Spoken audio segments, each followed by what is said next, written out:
मंगलम पंचपरमेष्टि मंगलम तीर्थंकरम मंगलम विश्वजिन्धर्मं मंगलम वीरशासनं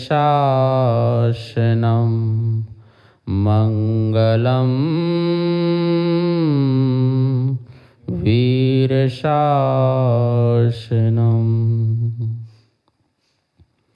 सुप्रभात स्तोत्र, जिसमें 24 तीर्थंकरों की स्तुति के माध्यम से हम अपना सुप्रभात दिन की बेला को प्रारंभ करें और जो कल्याणकारी हो और जग हितकारी हो। इस प्रकार से यहाँ पर अपन ने 8 छंद पढ़ लिए थे। 9वां छंद जो है प्रारंभ करेंगे। उच्चारण करते हैं। तापिक्ष तापिक्ष गुच्छ रुचि रोज्ज्वल रुचिरोज्ज्वल नेमिनाथ घोरोपसर्ग घोरोपसर्ग विजयन विजयन जिन पार्श्वनाथ पार्श्वनाथ स्यादवाद स्यादवाद सूक्ति स्यादवाद सूक्ति मणि दर्पण वर्धमान त्वध्यान तोस्तु सततम मम सुप्रभातम। तापेक्ष गुच्छ रुजिरोज्ज्वलनेमिनाथ घोरोपसर्ग विजयन जिन पार्श्वनाथ स्याद्वाद सूक्ति मणि दर्पण वर्धमान त्वध्यान तोस्तु सततम मम सुप्रभातम। एक एक शब्द का अर्थ देखेंगे। तापिक्ष गुच्छ तापिक्ष गुच्छ तामाल वृक्ष के समुदाय के समान। रुचिरोज्ज्वल सुंदर उज्ज्वल कांति के धारक। नेमिनाथ हे नेमिनाथ भगवान। घोरोपसर्ग भयंकर उपसर्ग को विजयन जीतने वाले जिन। पार्श्वनाथ हे पार्श्वनाथ जिन। तथा स्याद्वाद सूक्ति स्याद्वात सिद्धांत रूपी मणि दर्पण मणि के लिए दर्पण के समान। वर्धमान हे वर्धमान जिनेन्द्र।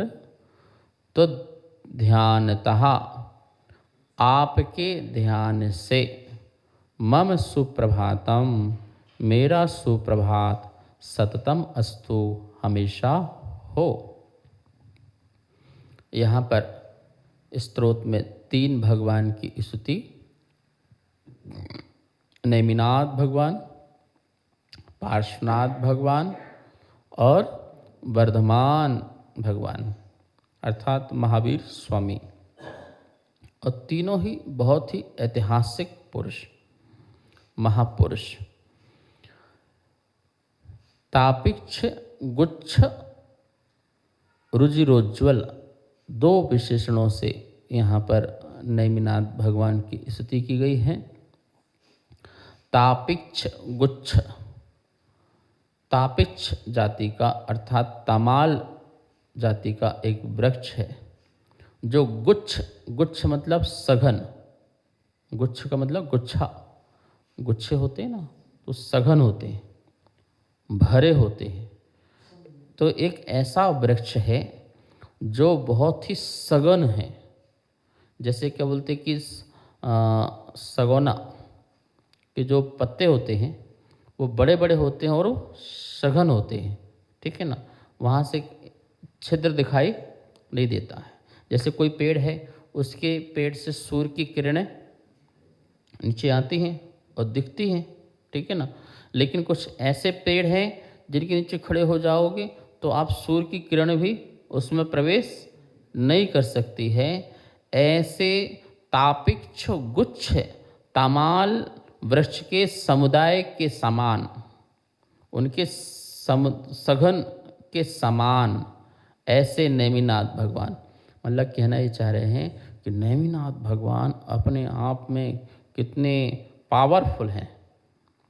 उनका शरीर की हष्टता और पुष्टता के बारे में इस वृक्ष के माध्यम से बताया गया है कि वो इतने सुंदर, सुडोल और सघन उस तमाल वृक्ष के समान, मेरे ख्याल से यह वृक्ष की बहुत सुंदरता होती होगी और सघनता होती होगी, और हो सकता है इसमें जो पत्ते हों वो श्याम कलर के हों।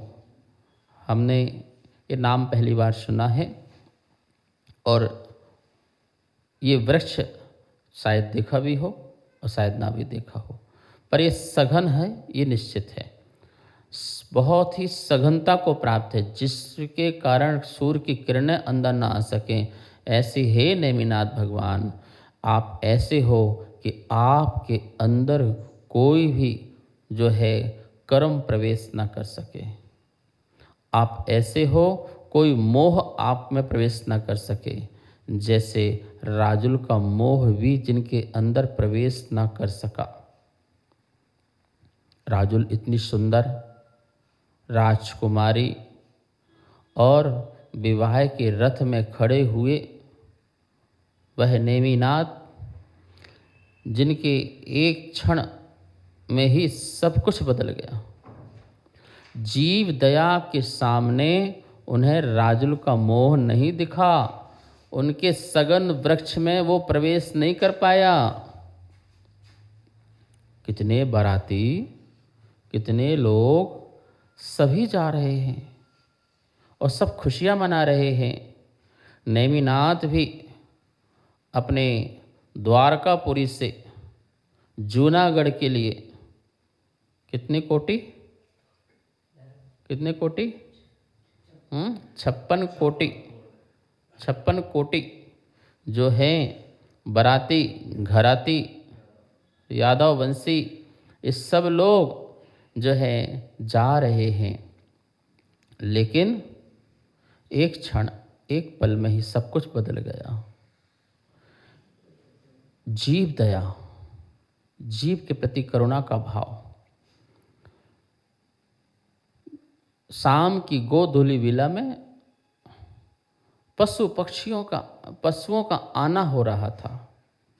पूरा झुंड की झुंड जो है चला आ रहा था, लेकिन उस इतनी बड़ी बारात वाद्य यंत्रों के साथ, देखते नहीं हो जब अपन बिहार करते हैं तो वाद्य यंत्र बजते हैं तो जानवर उचट के भागने लग जाते हैं, घबराते हैं, भयभीत होते हैं, ये लोग कौन आ गए हमारी रास्ता को रोकने वाले।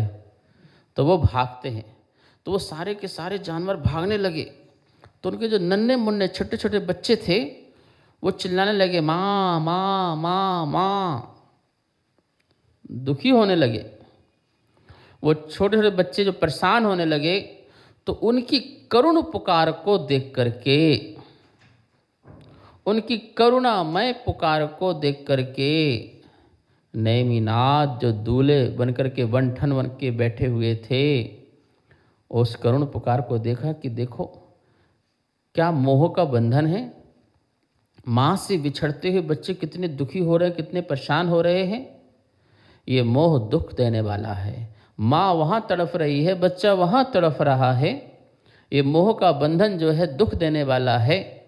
और उन जीवों के प्रति करुणा का भाव भी आया, और मोह कितना दुख देता है ये भी समझ में आया। ओहो, मैं भी तो ऐसे ही मोह के बंधन में बंधने जा रहा हूँ। जहाँ अनंत जीवों का मेरे द्वारा उपकार हो सकता है, या मेरी आत्मा का अपना स्वयं का उपकार हो सकता है, उसको छोड़ करके मैं भी तो ऐसे मोह के बंधन में जा रहा हूँ। ओहो, नेमिनाथ भगवान तापिक्ष गुच्छ के समान हो गए। कैसे हो गए? तापिक्ष गुच्छ के समान हो गए। तापेक्ष गुच्छ रुचिरोज्ज्वल नेमिनाथे। गुच्छ सघन पूरा समुदाय, जैसे तापिक्ष नाम का जो वृक्ष है उसमें इतनी सघनता होती है, इतनी सघनता होती है, इतना घनिष्ठता होती है जिससे में किसी सूर्य की किरण भी प्रकाश अंदर ना आ सके। हे नेमिनाथ भगवान, आप में भी मोह की किरण अंदर प्रवेश नहीं कर पाई।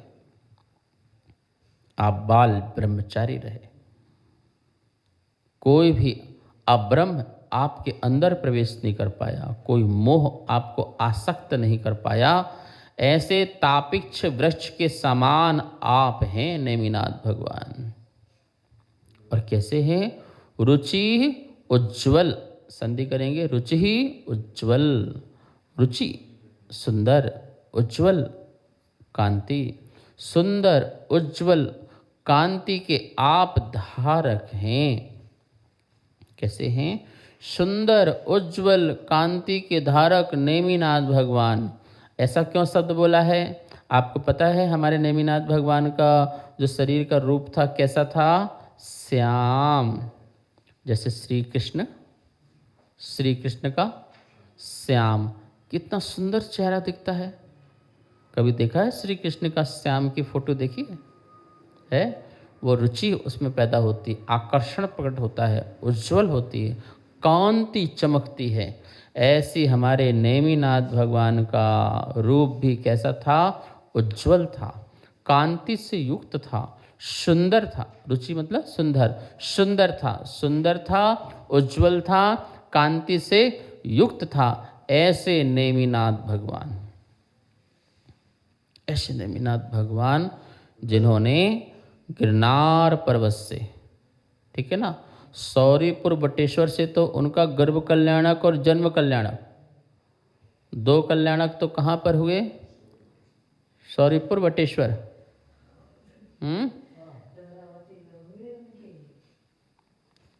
सौरीपुर बटेश्वर कहाँ पर है ये? बोलो। उत्तर प्रदेश, आगरा के पास। तो वहाँ सौरीपुर बटेश्वर में उनका जन्म स्थान है। कौन सा स्थान है? जन्म स्थान। माता जी द्वारकापुरी कर्म स्थान है। कौन सा स्थान है वो? कर्म स्थान है। जन्म उनका सौरीपुर बटेश्वर में हुआ और बाद में वो मथुरा में रहे, और मथुरा जब जली तो वहाँ से कहाँ गए? देवों के द्वारा जो गुजरात में जो है वहाँ समुद्र के बीच में क्या बनी? द्वारकापुरी बनी, द्वारकावती, तो द्वारकापुरी बनी। और वहाँ पर उन्होंने अपना कर्म स्थान जीवन को बिताया। और फिर वहाँ से उनकी जो है बारात निकली तो कहाँ? जूनागढ़ के लिए। और वहीं से उनको वैराग्य हुआ। बारात वैराग्य का कारण बनी तो क्या हुआ? चले गिरनार पर्वत की ओर, उर्जयंत पर्वत। क्या नाम आता है उसका शास्त्रों में? उर्जयंत पर्वत, जिसको गिरनार पर्वत भी कहते हैं। और वहाँ पर उनके 3 कल्याणक, दीक्षा कल्याणक, तप कल्याणक मतलब ज्ञान कल्याणक, और मोक्ष कल्याणक, इन 3 कल्याणक जिनके वहाँ मने, ऐसा वह पूज्य पवित्र पावन क्षेत्र हमारा गिरनार क्षेत्र। और वहाँ पर नेमिनाथ भगवान का मोक्ष भी हो गया। तो ये 3 कल्याणकों से संपन्न ऐसा उर्जयंत पर्वत, गिरनार पर्वत, जो सभी पुराणों में ऐतिहासिक तौर पर शिलापट्टों में सभी स्थानों पर जिसका वर्णन हमें प्राप्त होता है। तो ऐसे नेमिनाथ भगवान के ध्यान से मेरा सुबह का प्रभात मंगलकारी हो। तापेक्ष गुच्छ रुचिरोज्ज्वल नेमिनाथ। समझ में आ गया? हे नेमिनाथ भगवान, हमारा आपके ध्यान से सतत ही सुप्रभात हो। अब चलते हैं श्री पार्श्वनाथ भगवान, जिनका गर्भ कल्याणक, जिनका जन्म कल्याणक कहाँ पर हुआ है? काशी में हुआ है। और मोक्ष कल्याणक केवल ज्ञान अहि क्षेत्र में, और मोक्ष कल्याणक जो हुआ है वह संवेश शिखर महान पावन तीर्थ से हुआ है। तो ऐसे श्री पारसनाथ भगवान की वंदना करते हुए घोरोपसर्ग विजय अंजिन पार्श्वनाथ। घोरोपसर्ग, एक तो होता उपसर्ग और ऊपर से क्या लग जाए? घोर उपसर्ग। एक तो होती तपस्या और लग जाए घोर तपस्या। एक तो होता है मोह और लग जाए घोर मोह, भयानक मोह। तो घोर उपसर्ग मतलब कि छोटा मोटा उपसर्ग नहीं। किसी देव के द्वारा यदि उपसर्ग हो तो छोटा मोटा कैसे होगा? वो तो अपनी पूरी शक्ति, पूरी पावर, पूरी ताकत लगा देगा। अग्नि बरसाना, पानी बरसाना, पौधे गिराना, चट्टानें ऊपर गिराना, ऐसे घोर घोर उपसर्ग को जिन्होंने विजयन, जीतने वाले क्या किया है? जिन्होंने ऐसे ऐसे उपसर्गों को जीता है। और सुनो भैया, सिर्फ एक भव में जीता हो ऐसा नहीं है। 10-10 भवों में उनके ऊपर घोर उपसर्ग होते रहे, लेकिन हर भवों में उन्होंने इन उपसर्गों को जीता ही है। और सब जगह उन्होंने भाव रखे क्षमा के। एक हाथ से ताली बजती रही, ये पहली दुनिया की ऐतिहासिक घटना है। वरना 2 हाथ से ताली बजती है ना। तुम कुछ बोलो हम कुछ बोलें, तुम मारो हम तुम्हें मारें, तुमने कुछ बोला हमने तुम्हें बोल दिया। तो इस प्रकार से 2 हाथ से तालियां बज रही है ना, लेकिन एक स्थान से मौन ही हो रहा है। हमारे जीवन में थोड़ा कुछ होता है तो हम बोल देते हैं भैया अब तो पानी सिर से ऊपर हो गया, अब सहन नहीं होता महाराज, बहुत सहन किया महाराज, 1 साल 2 साल 10 साल 20 साल बहुत सहन किया, अब तो आर या पार। इतने में थक गए, इतने में तुम कैसे पारसनाथ के भक्त हो? अरे पारसनाथ के भक्त बनकर कम से कम एक भाव तो संभालो अपना। यदि एक भाव भी संभल गया तो आने वाले सारे भाव भी हमारे संभल जाएंगे। समता भाव रखो, संयम भाव रखो, क्षमा का भाव रखो, ठीक है ना। हमारे साथ जो हो रहा है वो सब कर्मजन्य हो रहा है, ऐसा मान के रखो। हमारे साथ कोई अच्छा कर रहा है तो कर्मजन्य है, कोई बुरा कर रहा है तो वो भी कर्मजन्य है। पिछला हिसाब किताब बराबर हो रहा है, कर लो ना। हिसाब किताब सही नहीं रखोगे तो टेंशन में जियोगे। कभी जीएसटी वाला, कभी इनकम टैक्स वाला, कभी सेल टैक्स वाला, हमेशा चढ़ा रहेगा। कब नोटिस आ जाए पता नहीं। रात की नींद जो है वो है दूर भाग जाएगी, सो भी नहीं पाओगे ढंग से। जिसका हिसाब किताब ठीक होता है वो मस्त रहता है। आओ कभी आओ, किसी समय आओ, डॉक्यूमेंट चेक करो, कोई दिक्कत नहीं है। लेकिन जिसका हिसाब किताब ठीक नहीं होता वो बेचैन रहता है, सब कुछ होते हुए बेचैन रहता है। ऐसे हमारा पिछला हिसाब किताब कुछ अच्छा नहीं होगा तो क्या हो रहा है? तो भैया उस हिसाब किताब को ठीक कर लो। क्या कर लो? ठीक कर लो, सही कर लो। पारसनाथ भगवान के चरणों में आकर के ठीक कर लो कि हे प्रभु इतनी शक्ति दो जितनी शक्ति आपके अंदर प्रकट हुई है, वही शक्ति मेरे अंदर भी प्रकट हो। कोई कुछ भी कहे, कुछ भी बोले, कुछ भी गलत हो जाए मेरे जीवन में, उन सब के प्रति मैं मैत्री का भाव रखूं, समता का भाव रखूं। हम इतना ही प्रार्थना करें उन्हें सद्बुद्धि मिले। हम इतना ही कहें कि उनकी अज्ञानता दूर हो। हम उतना ही कहें कि हमारे प्रभु हमें इतनी धैर्यता दो, इतनी अंदर हमारे अंदर क्षमा भरो कि जिससे हम हर जीव के प्रति अच्छे भाव रख सकें। घोरोपसर्ग विजयंजिन पार्श्वनाथ। हे पार्श्वनाथ भगवान, आप समता के धारी, संयम के धारी, तपस्वी, और आप ने ही कमठ को क्षमा किया। क्या प्रभाव मिला बताइए? आखिरकार कमठ ने आकर के स्वयं क्षमा मांगी और स्वयं समोर शरण में बैठकर के सम्यक दर्शन को प्रकट किया।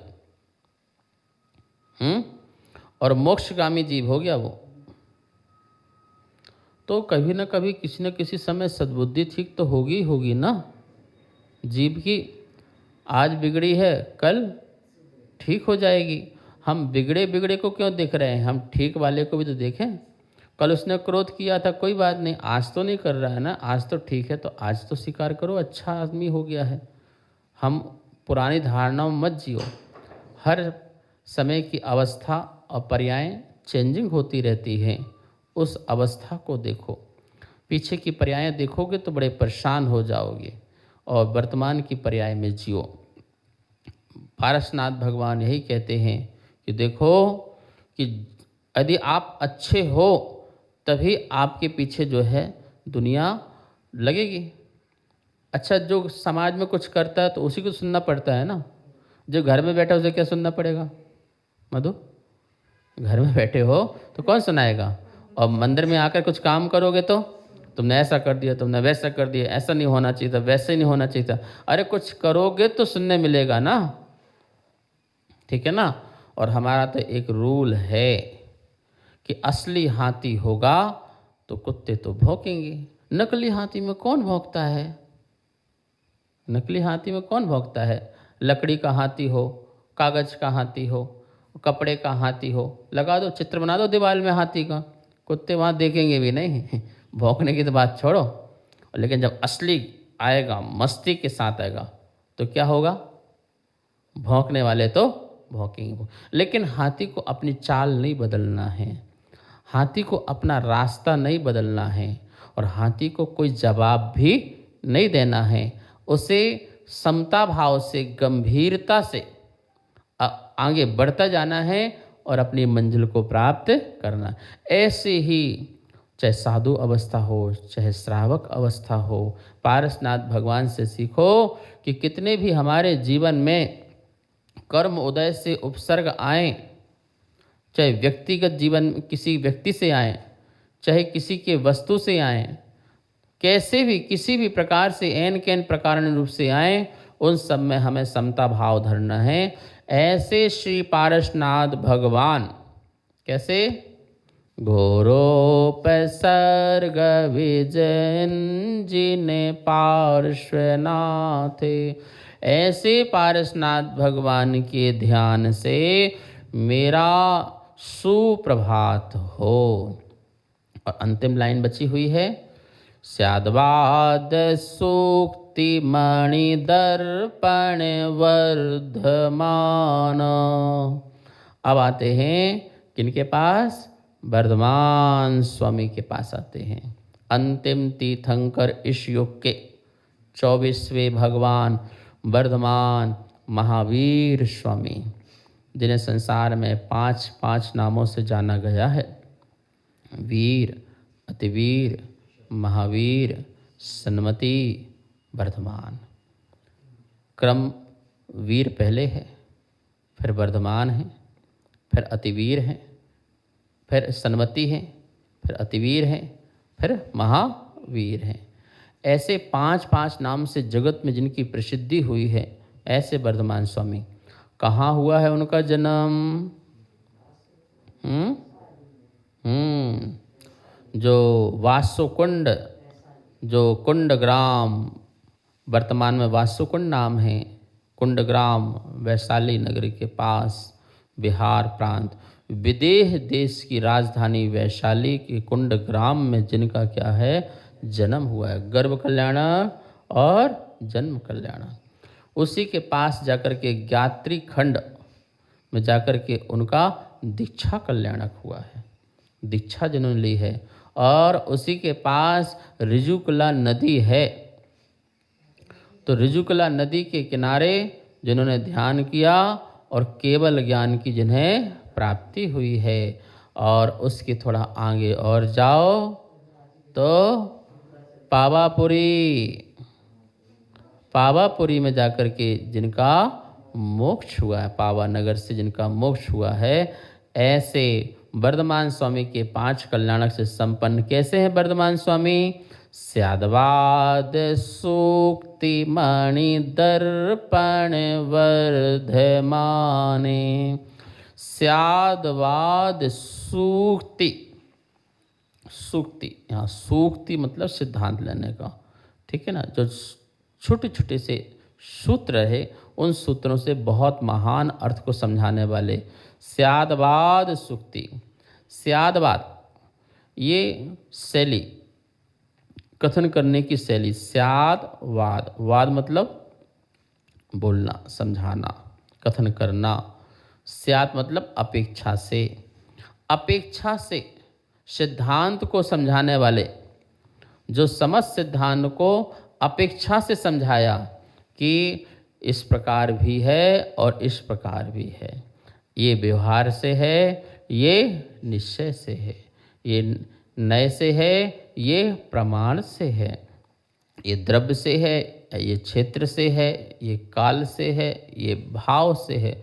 जिन्होंने अनेक अनेक प्रकार के पॉइंट ऑफ व्यू से जो है जीव तत्व को समझाया और संसार के चराचर पदार्थों को समझाया, 3 लोक का स्वरूप बताया, कर्म व्याख्या बताई है, पुराण चरित्र और अध्यात्म आगम सिद्धांत सभी को जिन्होंने बहुत ही सुंदर स्याद्वाद सूक्ति मतलब स्याद्वाद सिद्धांत रूपी मणि दर्पण, जिनका मणि का दर्पण था, मणि का दर्पण, मणि का दर्पण होता ना, मणि में चेहरा दिख जाता है ना पूरा, ऐसा सुंदर स्वच्छ दर्पण जो किसी के द्वारा बनाया नहीं, मणि का दर्पण था। कौन सा मणि का दर्पण है? स्याद्वाद सिद्धांत रूपी मणि के दर्पण ऐसे वर्धमान भगवान। देखो उन्होंने अनेकांतवाद, स्याद्वाद 2 महत्वपूर्ण सिद्धांत बताए। ऐसे वर्धमान महावीर स्वामी के ध्यान से, उनके नाम से, उनके स्मरण से, उनकी भक्ति से मेरा जो सुबह का जो प्रभात है वो मंगलकारी हो। तद्ध्यान तो सतम मम सुप्रभातम, आपके ध्यान से मेरा सुप्रभात सतत हो, ऐसी मंगल कामना के साथ यह छंद भी संपूर्ण होता है। कार्यक्रम पाठशाला के पुण्यार्जक थे श्री दिगंबर जैन मंदिर, लोधी कॉलोनी, दिल्ली।